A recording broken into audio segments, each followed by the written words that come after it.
Hey everybody, we are Gamnesia, and we're back again with some more E3 impressions. The show floor has wrapped up now, so we're done playing everything we're going to play for the week.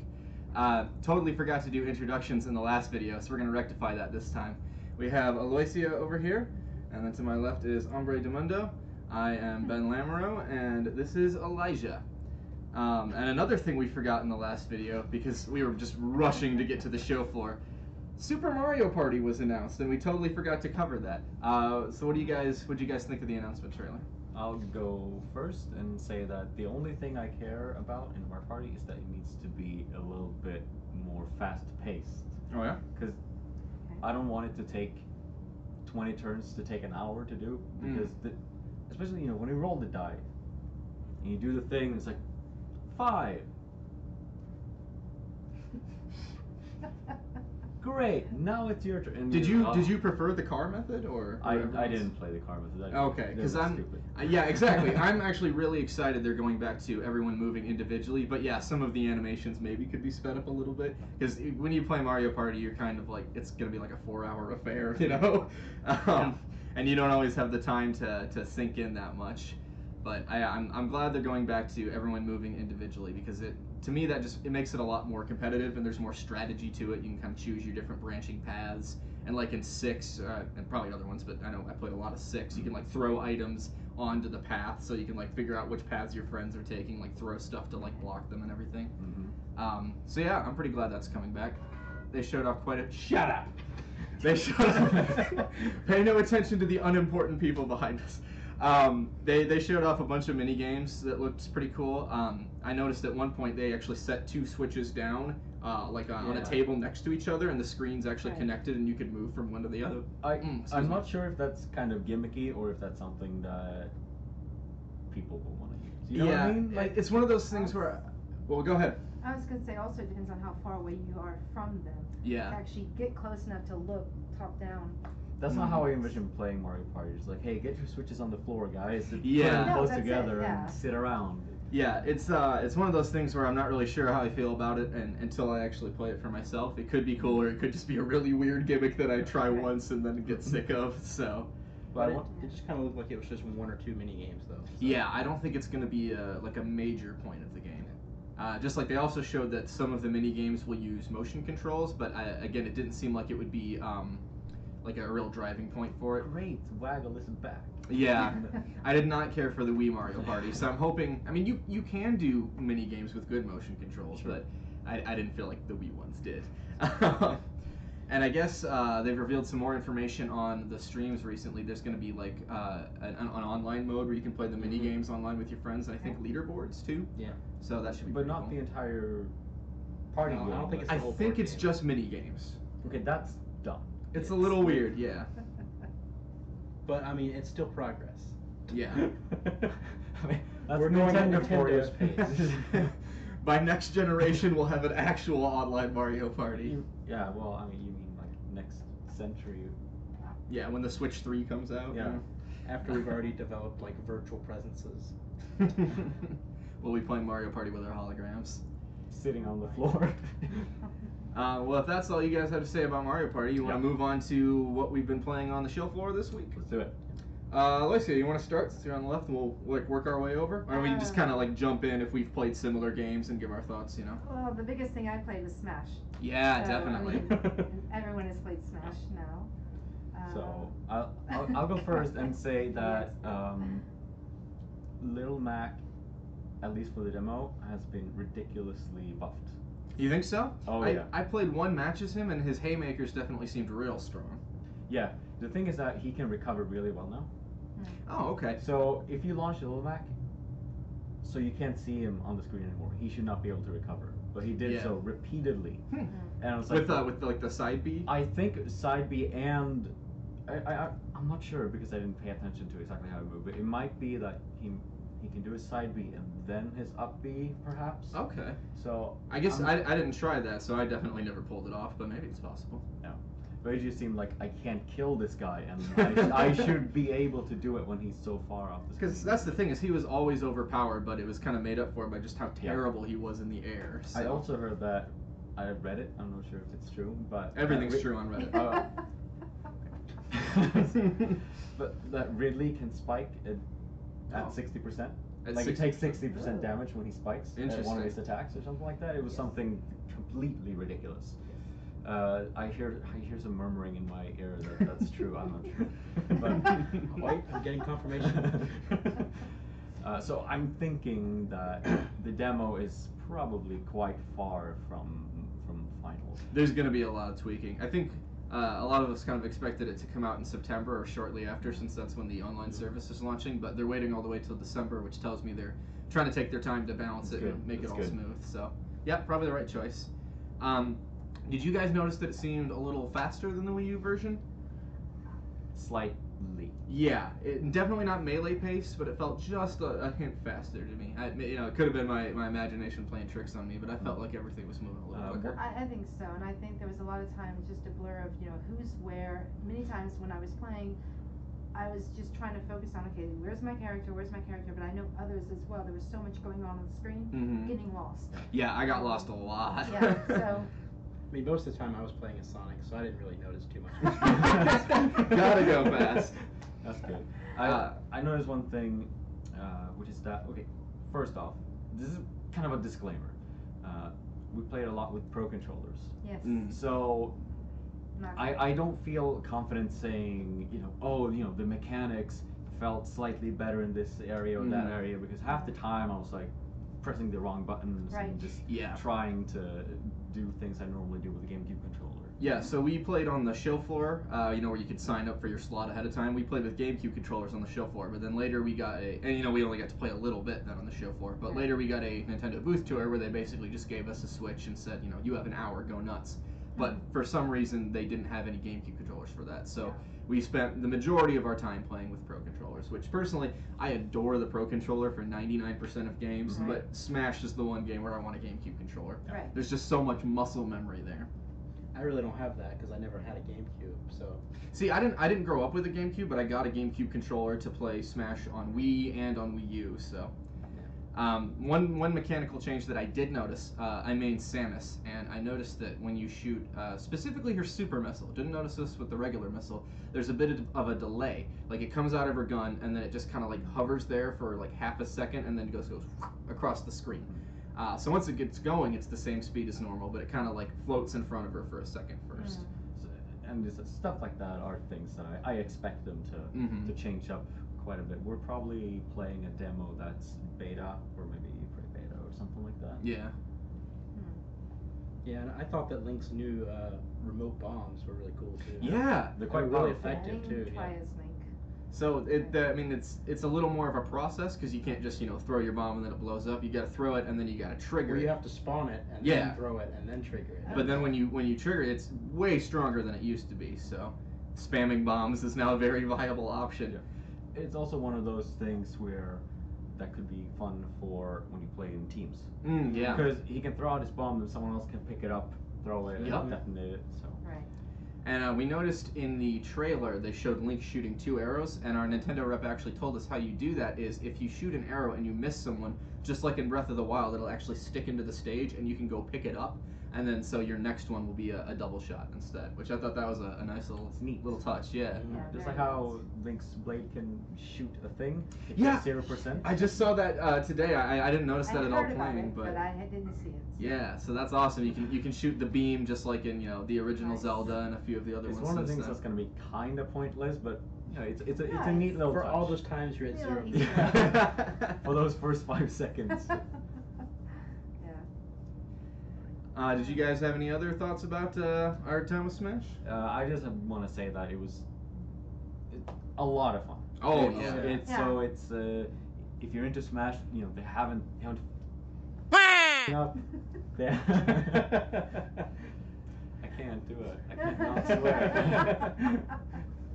They haven't done it. No, they're putting a lot of effort into all the content, a lot of polish, a lot of things just felt smooth, Mm-hmm. and it just really clicked. Whereas you could tell that Brawl, for instance, felt a bit clunky Yeah. at times. And really like floaty in the air too. Yeah, here everything's really nice. So there's no doubt in my mind that it's gonna be one of the best Smash games ever, unless you're in melee. Yeah, I don't think anyone here is a melee elitist though, No. so we're good. And if you're watching this and you're a melee elitist, stop. You can enjoy melee; it can be your favorite. Just don't impose that on other people. So I know me and Elijah both played Pokemon. Did you guys ever get a chance to do No. that? Did not.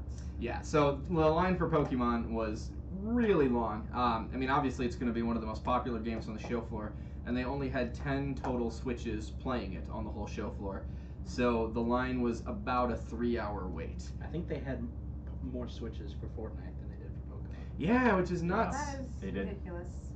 Yeah, and then they used up a lot of floor space for that and for Paladins and some other stuff. I felt like they could have trimmed down a few of those, especially since Paladins has been out for a little while already. Because yeah, I mean you gotta know that Pokemon's gonna be one of the most Right, popular right. things on the floor. But yeah, so 3-hour wait, very miserable, but it was a ton of fun. Like I didn't regret getting in line for it.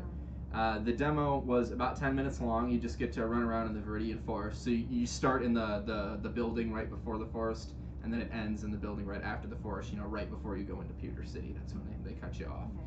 Although I guess on Treehouse they showed them going past that into Pewter City and stuff. So I haven't checked out all that footage yet, but I saw a little clip of them entering the city. So we're I'm sure we're all like way behind on Treehouse and Yes. everything because we've been on the floor like Right. 10 hours a day. So.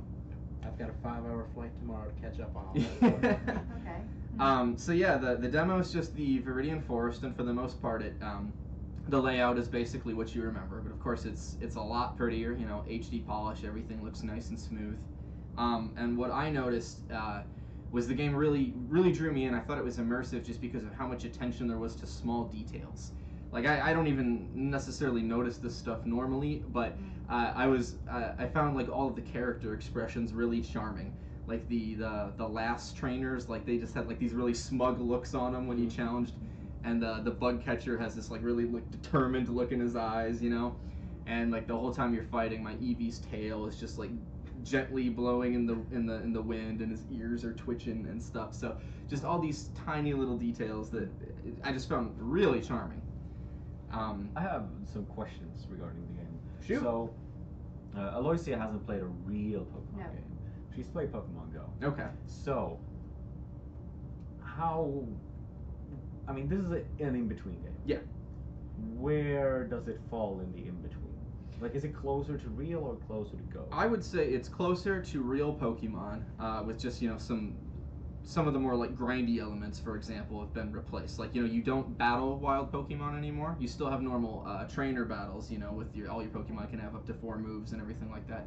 But when you encounter Pokemon in the wild, you can just select an item. Like in Pokemon Go, you can throw a berry at them to make them easier to catch or whatever. Yeah. But there's no fighting in the wild. But you get EXP, every time you catch a Pokemon. So instead of grinding to level your Pokemon up, you're just kind of encouraged to go out there and catch more, basically. And also to encourage that, when you fight trainers, you get Pokeballs afterwards as in addition to EXP. Mhm. Yeah, that was a nice little touch too. And yeah, just like in Pokemon Go, you actually see the character models of the Pokemon like hopping around on screen. So at least in the demo we played, there were no random encounters. It's all the encounters where you have to physically walk into the Pokemon. So if you want to avoid them, it's a lot easier to do that than before. You don't just have to sprint through the grass, crush your fingers, and hope you don't run into a Zubat or whatever. Yeah, that's exactly it. Why Um, would you want to avoid a Pokemon? I mean, Not having played the game. so in the core games, there's times when it's like every 3 steps one is coming up, and you've already caught it, and it's not that good of a Pokemon, and it's like, I just want to get to the next I get it. town. Especially because, like in Pokemon Go, you have to Yes. catch multiple of the same Pokemon. Yeah. And Yeah, this will be I kind guess of the it is same. Like Yeah, a so- Zubat, Yeah, in Pokemon Go, you know how annoying Zubat is? You don't really want to catch No, it. and Yeah, after imagine- a while we just said, yeah. oh, it's a Zubat, whatever. Yeah, Yeah. so imagine Yeah. imagine the Zubat imposing yourself upon you. Imagine myself upon you? Oh, posing itself. I mean, sure. But yeah, so what else is there to say about Pokemon? It's fun. Did you have any more questions? Yeah, I about heard it? I heard someone complain on Twitter. Oh. Go on. That if you go to the first gym, the gym guy, they have a guy standing. He in the gives you gym, so advice. yeah. He'll tell you like you can't enter the Stone Gym unless you have a grass or water Pokemon. Huh. So they're kind of dumbing it down to be like, hey, you know. Interesting. I wonder if that's It's not actually even- going to it's be not in the even- final build. Right, so it's not even like they're not even hinting that, hey, Rock is weak towards this. Well, It's something else I noticed was that I played the Pikachu version, Mhm. and Pikachu had double kick, which I don't remember it having early on. Yeah, well, every generation they change the moves up slightly. What level you learn what. It could be that just for the demo build they gave him double kick because it's a fighting type move, which is super effective against like rock and normal and stuff. Or it could be that Pikachu. I mean, if they're making him your starter, it could be that they're giving him some good moves early on that he wouldn't normally get. Oh, that's another interesting point. So if you've been watching Treehouse Stream, you may have already noticed this, but it's not just the buddy Pokemon that's on the map with you. If you're playing Pikachu or Eevee version, then your Pikachu or Eevee will be on your shoulder or on your head everywhere you go. But you also get to choose a Pokemon to walk behind you, like you could in Soul Silver and Heart Gold. So, and I was told that even if you take Pikachu or Eevee out of your party and stuff them in a PC box somewhere, they will still appear on your shoulder and on your head. So they're your buddy Pokemon. They're gonna be with you no matter what. Which I thought that was a nice little touch. So you can actually have two Pokemon kind of joining you on your adventure in the overworld. Okay. So like for the demo, I had an Eevee riding on top of my head, and then I had a Squirtle trailing from behind me. You have any more thoughts about the Pokemon demo? No, I mean it was fun. It was cool to see Kanto Oh! in 3D. Yeah, that was nice. The accessory. The Pokeball Plus accessory. or whatever. Right. Yeah. So basically, on the top there is a combination joystick and A button. It's kind of like a 3DS circle pad that you can click in basically. And then on the red part of it, it's not even so much a button, it's just like a piece of the red that you can kind of push in. And that serves as a B button. So with just those two buttons you can play the whole game. It's not just like for catching Pokemon or whatever. You can walk around with the little circle pad thing, click it for A, click the other thing for B, and then you use motion controls, just a little flick of the wrist to throw your Pokeball and catch things. Which I know some people are going to be irritated that apparently there's no way to turn off motion controls for catching Pokemon. I don't think that's necessary, but it's not a deal breaker for me, at all. Again, it added to sort of the immersive experience for me of like physically throwing your little Pokeball, but I could see it getting old after a while. So as well as like the rumble and all in the controller whenever you're catching the Pokemon. Yeah, so like the ball shakes and then comes to a rest when you catch the Pokemon, and so you can actually feel the ball rumbling in your hand, which is kind of a neat immersive touch. I'm thinking they would have a hard time making throwing and catching all button and joystick inputs, especially because it's coming from Go, where I'm using the term motion loosely because you just do a thing with your finger. Yeah, but it's still like you curve it, and how far how hard you turn your finger across the screen. Yeah. So and using those same mechanics, and that has to kind of translate into motion controls, unless they want to do something completely different. And I mean this is definitely a game for the Pokemon Go people. Yeah, they're trying to make it somewhat familiar for them. And they're gonna want to do the Yeah, like going in, I wasn't really sure how the touch and the motion controls would translate. But I mean, it seemed easy enough. Yeah, and you don't even have to like do a full throwing motion. You can just kind of flick the wrist, and that's good. There was still aiming involved in it. Yeah, but it didn't seem as precise as it was in Pokemon Go, at least. Yeah, there were a couple of times where I thought I was throwing it at an angle and it just went straight, but it wasn't too big of a problem. Yeah. I could see myself wasting a few Pokeballs here and there. But like you said, when you win battles, sometimes you win Pokeballs, so that's a nice little touch. But yeah, sometimes like a Pidgey might be like flying back and forth slowly, and so you gotta actually aim and throw instead of just throw. So yeah, I think that's about all I have to say about Pokemon, and that was the majority of Nintendo's like big games on the floor, really. Most of everything else they had. You didn't play Metroid Prime 4? Yeah, I wish.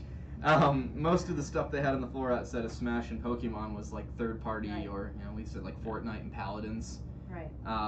Overcooked 2 was nice. That's right. Yeah. That was good. If you like the original Overcooked, you'll like this. It's the same thing, a little crazier. They just like add like more to it, or so one thing is that the stage itself can change dramatically. Okay. So not just things that tilt from one side. Yeah. So in one level you're in an air balloon, it's a small kitchen. Then the air balloon crashes Okay. conveniently into another kitchen in a restaurant on the So ground. you start out with one kitchen, a small kitchen, then you end up in a sushi restaurant. Oh wow. Yeah, Yeah. that's a big change from the first one then. Yeah, definitely. And yeah, one other thing they had was Starlink, the new Star Fox game. Yeah, Ubisoft Star Fox. So I didn't play it at the Nintendo booth. I played it at the Ubisoft booth. But overall, I thought it was a lot of fun. I didn't think that the toys were too gimmicky. I was kind of afraid that that might be the case. But really, the toys mainly just serve to like set your ship and your weapons and stuff like that. So you could really just make do with whatever starter. It's stuff all just you like got. optional extra content. The only thing that's somewhat not optional is that each ship is like a life. So if you die, then if you put on another ship, then you can just respawn right there. Whereas, Okay. Whereas if you don't, I assume you have to respawn like back at the checkpoint or something. Yeah. So maybe. So again, still optional, but it makes it a little bit more difficult. Would you say it's comparable to like games that utilize amiibo but don't require them? Yeah, I think so. Okay. And yeah, they didn't have the Star Fox stuff available, so I wasn't able to play with that. Yeah, it's really unfortunate. I was gonna hop in line, but then when I found out Fox wasn't playable, I was like, I'll probably just wait until I can play as Fox, because I don't really have any emotional investment in Starlink, you know, as it is. But I'll absolutely play a Star Fox game. So. But yeah, it was a lot of fun. Should be a good Star Fox game. Yeah. No, if only Nintendo would make one. Yeah, we didn't hear anything official about that rumored Star Fox racing game that is something like Diddy Kong with a hub world and bosses and everything. So hopefully we'll get information on that in the future. But you know, all the reports and leaks said that it probably wasn't coming till 2019 anyway. And you know, with Mario Party, Smash, and Pokemon all coming in the holiday season, it's not particularly surprising that they didn't unveil that at this time. So yeah, that was pretty much it for like the big first-party stuff, like from Nintendo. I played, you know, some more third-party games that are going to be on Switch, just in other halls, not in the Nintendo area. One of my favorites was I played the My Hero One's Justice, which is a 3D fighting game based on the anime My Hero Academia. And I'm garbage at fighting games, so the only reason I played it is really because, you know, I like the intellectual property, I like the characters, and so I can't comment too much on its mechanics as a fighting game because I'm not an expert on the subject at all. Fair enough. I would say it felt a little floaty. You know, maybe it needs a little refinement still, but I was more concerned with like the visual aspects of it, and I thought it looked really cool. There's destructible environments, and it's got kind of like a comic book look to it, and like when you use attacks, it's, you know, almost like, you know, old Batman cartoons where like giant words pop up on the screen like smash, you know, or boom, you know, stuff like that. That's neat. And there's the camera, this took a little getting used to, but the camera like moves around a lot to kind of like focus on the action from different angles. So it's a little bit jarring, but like once I got the hang of it, it was pretty fun. I felt like I won my first match, or my only match, but I didn't feel like I was actually good. I was just kind of button mashing, and I felt a little cheap because I feel like the character I was playing as is overpowered because most of the characters have, you know, tons of like different like punch and kick attacks or whatever, and then one superpower. But I was playing as the only character in the whole show who has 2 superpowers, and they are fire and ice. So I could freeze my opponent in place and then just blast him with a fireball and lather, rinse, repeat. So, in other words, you played as a salad boss. Yeah, basically. I was it Trinex from Link to the Past? Is that his name? Twin Road from Ocarina of Time. Yeah, that too. Yeah, sure. So yeah, I had a lot of fun with the that. Spirit Tracks boss that no one can remember the name of. People remember Spirit Tracks? Speaking of fighting games, we played Soul Calibur 6. Oh yeah? Right. We played it on an arcade controller that Sony has. Okay. Yeah, like the Which was 6 or awkward 7 for buttons someone and who's- a joystick. Yeah. Mm-hmm. Which is awkward for someone who doesn't play a lot of any games at all with arcade controllers. But I mean, it was fine. If you're a fan of Soul Calibur, you probably know this all. You probably know all about the game already. But it was fun. It felt good playing it. We had some good matches. Yeah. Were you playing against each other? Yeah, we're playing Yeah. against each other. I won yesterday, he won today, but they don't have like some of my favorite characters. Well, I mean, it was I just don't know it was just a demo. I'm Right. sure all the characters would be there and some new ones. I don't know, I hope so. We'll see. Game feels pretty Except much. Waluigi. Yeah, of course. The game feels pretty much the same as other games. I'm speaking Right. as a casual Soul Calibur fan. Okay. I got the game on GameCube, the one that has Link in it. Yeah. This one has whatever, Gregory or something from The Witcher. Geralt. Oh, Geralt. How do Gregory. you say it? Gregory. How do you, 'cause I've never played The I Witcher. think it's Geralt. Geralt or Geralt. Well, I mean, yeah, it's. I think it's Gregory. Yeah, we're going with Gregory. I think he I nailed mean, it. it's spelled like Gerald with a T, but you know. Yeah. So Guess it's yeah, but it felt pretty much the same as the GameCube version. Mhm. Now, if Right. you're more of a core Soul Calibur fan, feel free to call me an idiot. No, I don't know anything. But if you're just a casual Soul Calibur fan, not much has changed Mhm. No, really, in my no. opinion. But it was good fun. So Yeah, there you go. I liked it. So yeah, I had the chance to play the new Sony Spider-Man game. I did was- too. That's It was a lot of fun. Insomniac, right? Mm-hmm. Okay. What did you think? I thought it was a lot of fun. The combat was pretty fluid to me. Mm. It took some getting used to. And I think you told me yesterday that it kind of reminds you a little of like the Arkham games. Mm-hmm. Yeah, there was definitely some Arkham stealth type gameplay, as well as the, hit counter. Like bouncing hit off counter, of people yeah. in a crowd. Right. Yeah, but with some added Spider-Man like web pools and stuff like that. Okay. So You played it too, Alyssa? I did. I played it the first day, I think. What I found, I mean, I hadn't played a Spider-Man game before, Mhm. so this was new to me, and you're swinging around from point to point, and but you have to make it to a certain point that was kind of hard to find when you're swinging through the air, Mhm. and the little marker keeps moving. And so it's constantly turning around. Okay, where is the marker? What happened? And then it's on a building, but the dudes you have to fight are not like I knew where the building was. I saw the little things on the map, but as to which level of the building, that was hard to tell. Okay. So then I had to find the roof they were on, and then finally when you get there, yeah, it was. I mean, it was fun. Did you feel like the map wasn't good enough, or just that you weren't experienced enough with Spider-Man games to? I don't know. I mean, I'm not great at things like that anyway. But finding the marker, I think in that game, it could have been a little bit easier. Like, Okay. because like I could see on the map that I was at the place I needed to be, but the yellow marker did not show that I was near it. Right. And if I looked around, where's the yellow marker? So it didn't, the AI didn't kick in to say, okay, we're here, and Need like a compass, like pointing like down or up or something. If well, you're on like the on map the wrong it showed. floor. It showed the little spot that I was, but there was a marker that I had to be at that specific spot for the game to actually continue on. Okay. So it's a little, yeah. Yeah, so normally you would have in a game like this, it would be, here's the roof, here's a little shiny beacon. Yeah. That is that. Because I could see it on the mini map. I could see I was in the right spot on the mini map, but I had to find the right level. Then, which level is it? And then when let's say I identified the building, I identified the roof where I needed to be, but then when you swing to get to it, that's when it's like, crap, I lost it. I have to go back. So yeah.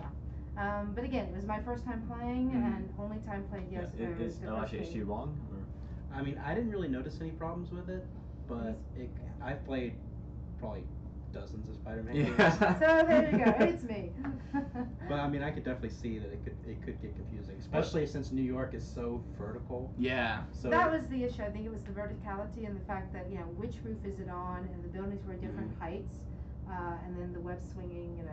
Well, at the same time, this is like the first really big budget Spider-Man game with a team like Insomniac behind it, so they should make it user friendly enough that new players can get right into it. So even if it is just a case of you haven't played that many Spider-Man games, it's something that a developer needs to take into consideration. Is this friendly to newcomers? Here's the thing though about E3 in general is that it's not always that they make their demos user friendly or easy for newcomers. Sometimes they're just gonna put you in like, here you go. It's like, oh, yeah, I've never played this game before. What do do I do? And and then they're over there talking to someone. It's like, oh, guess I'm on my own. Yeah. And that's something that I kind of thought that the Spider-Man demo did pretty well. It kind of walked you through it, all the buttons. Did you kind of feel the same way about that? It was good that you got in and it showed you, okay, press this button and that button to do this. Okay, that's good. Then as you progress a little, okay, here now you can learn how to do this thing. There was a moment where it kept telling me to do L1, R1 at the same time or something. And I wasn't quite sure what that was for. I could just see a little icon that said that. But then the rest, it was pretty good at saying, okay, do this or do that thing. Yeah, and again, I think that was something that I had caught on from other Spider-Man games. Okay. a common ability that he has is the ability to like lock onto a certain point and just like shoot a web straight there and sit Right, there. right. So that's what they were set telling for you to do. Mm. But I Right. could see how if you didn't already know what they were talking about, that could be confusing. I mean, Yeah, I but- think that Sony, they probably knew that this game was going to be big Mm-hmm. and that it was going to be popular. It was the Mm. only game that they had where you could just get in line. The rest you had to download a stupid app and make And it was appointments for. really the only first party game that they had. The only other games Right. they had over there were FIFA, Black Ops 4 or whichever one they're on, Mm. and Destiny 2 DLC. Like a bunch of little VR experiences. Right. Yeah. You mentioned the fact that sometimes they just put you in front of a computer and just, you don't know what to do. We played Jurassic World Evolution. Yeah. And that was the case. Like, you get a presentation, Mm-hmm. and the person there is like one of the employees of the Hammond Foundation, telling Okay. you about things and hinting that you might be in danger. Spared no and expense. Then, yeah, and then telling you there are 3 missions you can choose to complete. This is what you do if it's mission 1, 2, or 3, blah blah blah. And then you go in and you get put in front of a computer. You can choose controller or mouse and keyboard. And then when I was there, I remember she said 3 missions. So I go there. It's like, okay, how do I pick the mission I want to do? Yeah, I And didn't see any. never found I didn't see anything. I clicked around they had all kinds of options and everything. You could monitor your enclosures, you could monitor the food, the power. You could open gates to let dinosaurs out. I think what they And did. then- Always a good choice. No, but you could. And you could incubate eggs, and then you could, she said something about you can let dinosaurs out, and then you can, take them, put them back in. Don't put the Tyrannosaurus Rex inside the herbivore place. Don't No, put they it with said the do it. No, Stegosaurus. no. That was one No, of the but missions. no. You should make. One of the missions was make a Triceratops and a T-Rex fight to the death. She did not say that. She That's did. what happened in my game. No, That she is did. what happened She because did. I let out all That was 3 one of the dinosaurs, missions. and the T-Rex totally killed my Triceratops. No. So Aw. I incubated another egg, and then I purposefully let the T-Rex out into the park where normally it was, the other nicer dinosaurs and the little, the people in the little rolly thingies, like in the movie. Yeah. I don't know what they're called. I let the T-Rex out there. So then all the dinosaurs who were already out there were getting panicky. Mhm. But again, I don't know what the mission was. I could not choose one of the 3 missions, so I don't know. I was hoping Oh. for something like Roller Coaster Tycoon or Zoo Tycoon, but with Jurassic Park, but it wasn't really. See, that's what I was kind of expecting from the teaser trailers they did too. But You can incubate eggs and grow. Yeah, new but it was dinosaurs. like I'm talking gameplay wise. It wasn't Yeah, I at all like know. Zoo Tycoon or anything, which was for me a bit disappointing. But hey, I'm sure people will. was Jeff Goldblum in the demo? He was. Excellent. See, Not I didn't see him, but we heard him. yeah, He's the yeah. He's the narrator. But Yeah. what we played, I did not find fun. No, No. that's too bad. If I could be one of the dinosaurs, if I could control what it does. If I could just be a dinosaur. No, but it's true. I mean, if there was something more to the gameplay, Mhm. yeah, but no, not for me. Yeah, and y'all mentioned some problems with like the directions, I guess. And I thought that was something that the people at the Ubisoft booth actually did really well. Okay. Okay. So I played Skull and Bones, which basically Assassin's Creed 4. I played Assassin's Creed Odyssey, still Assassin's Creed. And then that's where I played Starlink. Mhm. And so at each one of those, they had someone on a headset with you Okay. that was talking you through the experience. So for the first 2, everything but Starlink, it was 1 person for each 2 players. But at Starlink, you had your own designated guide Oh, walking cool. you through Like a co-pilot. Yeah, walking you through because that one had a Okay. whole lot more involved stuff. Like what did the toys do? How do I put the stuff together? What do all these weapons do? Stuff Mhm. like that. Okay. So I thought that they did a really good job of that. Oh, that's good. I have a question for you. Mhm. Whose toys are cooler, Ubisoft's or Nintendo's? Ubisoft definitely had some of the cooler swag. If that's what you're Okay. asking. No, I'm talking about comparing the little toy controllers to Oh. Nintendo Labo, for instance. Lava? Whatever. I haven't played with Labo, Labo. but I think that the Labo is definitely probably more fun. Mhm. Just getting to build it. But I think that the game of Starlink is probably more fun Okay. Because after you build the piano, I think you don't have a whole lot else to do. Just peck away at it. So another game I had a lot of fun with was Mega Man 11, because it was just Mega Man. You know what to expect from a Mega Man game. This one had some new mechanics. They have the double gear system that lets you you can slow down time, or you can like charge up and fire a double shot.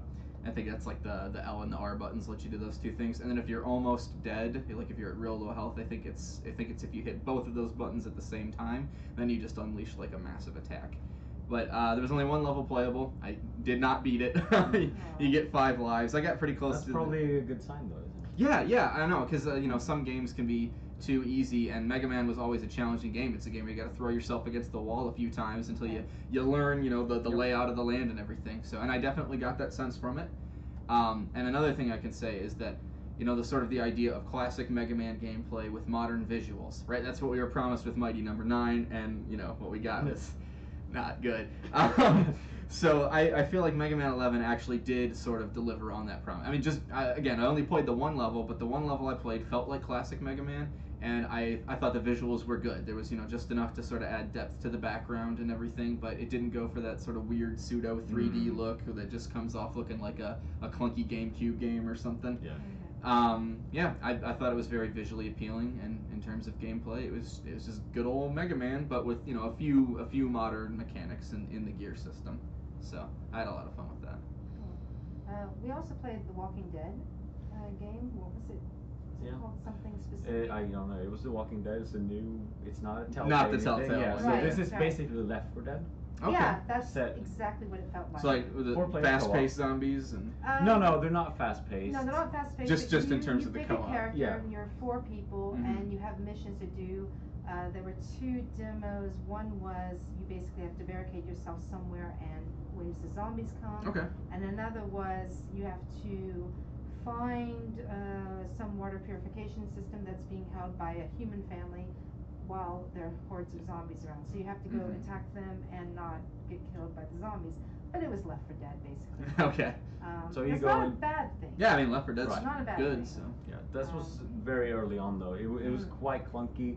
Things Right. didn't really Right. work out the way I expected it to. But it Right. could be something if you have been waiting for Left 4 Dead 3 and kind of given up on it ever, being made. Yeah. Then Got some bad news for you if you think Valve's ever gonna make a 3rd game of anything. Oh, don't say that. Half-Life. But yeah, no, it's this one they do have, I think, character backgrounds, for each of the 4 characters, so you actually have their story, but we didn't get that in the demo. they have an old man too, which is important. Sure.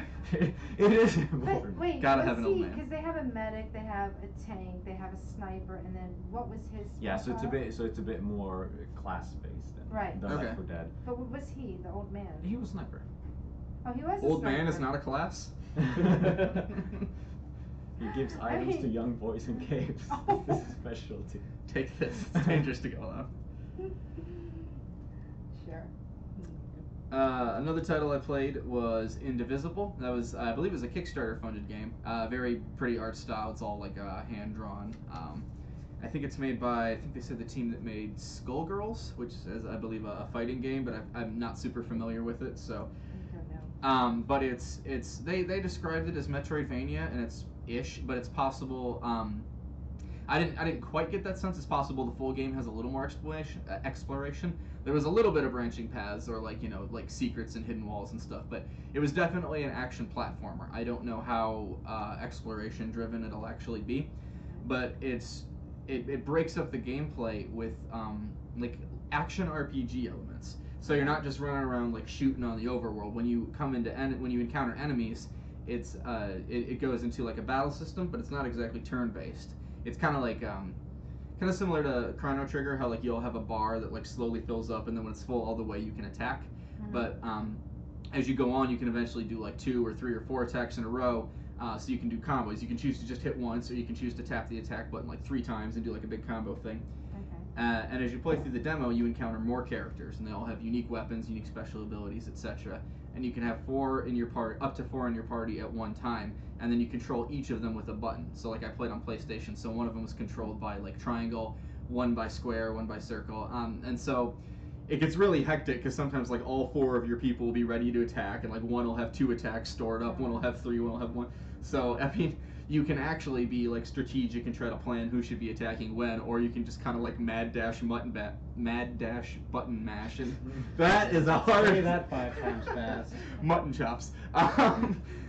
So yeah, and it's the graphics are pretty appealing. So like when everyone's like fighting and stuff, it gets really hectic and chaotic to see like all 4 of your characters like jumping and fighting at the same time as you just press buttons. But it was pretty cool. I enjoyed what I played of it, so I might check it out when it comes out. Do you have anything else on your list that you want to talk about? No, I mean that pretty much was everything that I played. You guys have anything else? Yeah, we played. Well, I played FIFA 19. Oh my gosh. And let me tell you, it's pretty much the same as FIFA 18. Do you still kick the ball in the goal? Yeah. It's still So just if you haven't stopped giving your money to EA yet, you can start now. I don't think I ever started. Aw. No, we didn't play anything else, did we? No- I mean, nothing- you did nothing the worth whole mentioning, third-party really. thing inside Nintendo, we did, but Nothing really worth mentioning. no. Alright, and the only other game I had on my list was another indie title called 3 Seconds to Midnight. It's from a small indie studio called Scarecrow Studio, I believe. And so it is a point-and-click adventure in the style of like old LucasArts games. So I thought that was pretty good. Again, it had nice graphics. I'm a sucker for anything with pretty graphics. And by pretty, I don't mean like hyper realistic. I mean kind of like something stylized. Something that just doesn't try to do too much. Knows what it's going for. So it had a lot of like zany characters and fun dialogue. And another thing I liked about it is as you go along, in typical point-and-click adventure style, you collect items, use them to solve puzzles. But this one had a sort of crafting mechanic where you can combine your items together. So like I combined a plunger, a rope, and a fire extinguisher to make like a makeshift hook shot, basically, right? Use the fire extinguisher to like propel the plunger, and then it would grab my things God. and I could pull them towards me. So I thought that was pretty clever. So they just need the MacGyver IP. Yeah, pretty Pretty much. pretty much. And you mentioned it's coming to Switch, right? Yep, yeah, that one's coming to Switch. It's coming out next spring, I think April, and they're gonna try to do like all platforms roughly the same time, but it kind of depends. Sometimes one version takes a little longer to port than others. So, but yeah, looking forward to that one. Cool. Okay. Yeah, and I think that about wraps it up for us. We're all pretty exhausted, but we had a ton of fun this week. You know, so. I'm just gonna do a super quick best of the show. Ooh. Are we all just gonna say Smash or? Pretty much. Well, I actually went around and handed out a few like best of nominee awards, and I actually didn't give one to Smash just because everyone was gonna give one to Smash. But Did you have something printed out for it, or did you just put a post-it sticker? oh, well, it was on the Enthusiast Gaming, the network that we're part of. They printed out awards for all of their different. Actually, I can probably just grab one and flash it from the show? Why camera. didn't I get one so I could give it to Miyamoto? Did Put you it on see this Miyamoto? shirt. Just him, not Yeah. even. We not saw even him. thinking. We I did should see just him. kind of run up and put it on his back. So there you go, Ombre. Yeah. I nominate you for best of Ah, E3. thank you. Yes, I will. Let's see, actually, I should wear this to the party. Can we make it like a I medal? mean, I second that nomination. Okay. Yeah, so I didn't give one out to Smash just because I figured, and it does deserve it. It's definitely one of the best. Smash and Pokemon were some of the best. But I gave out nominations to Mega Man, My Hero Academia, Indivisible, and 3 Seconds to Midnight, or 3 Minutes to Midnight. So Okay. because they were all titles that I thought were pretty fun. Like Mega Man, like I said, it's a nice return to form for Mega Man, which is something we've been missing for a while. My Hero Academia just had a lovely comic book art style, and then the other two were both just indie passion projects that I could tell a ton of work went into them, and And I think really looking forward. it is important to support those kinds Right. of Yeah, exactly. developers, I think. So, good on you. Did you, Elijah? I mean, to not say Smash or Pokemon, because those are kind of givens that those were amazing. I mean, like I said, I really enjoyed Pokemon.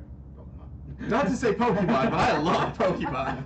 I really like the Spider-Man game. Okay. It's been a while since the last pretty good one came out, so Mhm. I'm looking forward to hopefully this one being good. Is there any game that wasn't, where the trailer came out, wasn't on the show floor or anything that that you all were looking forward to? Mario Party would have been cool to play.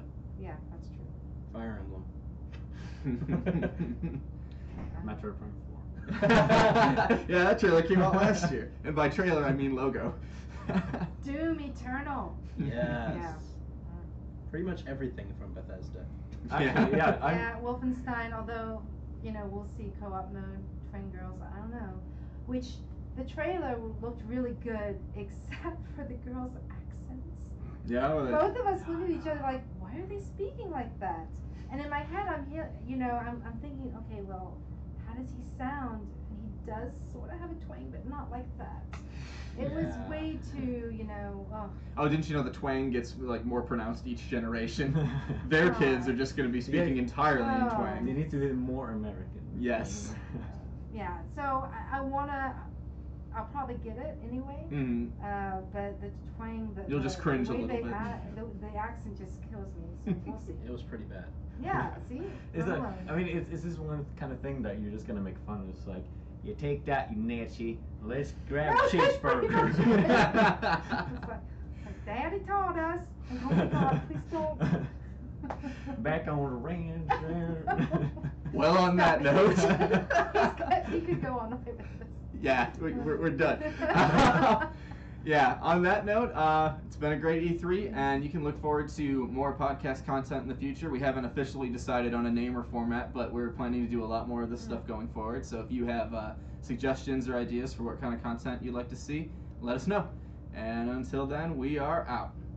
Bye.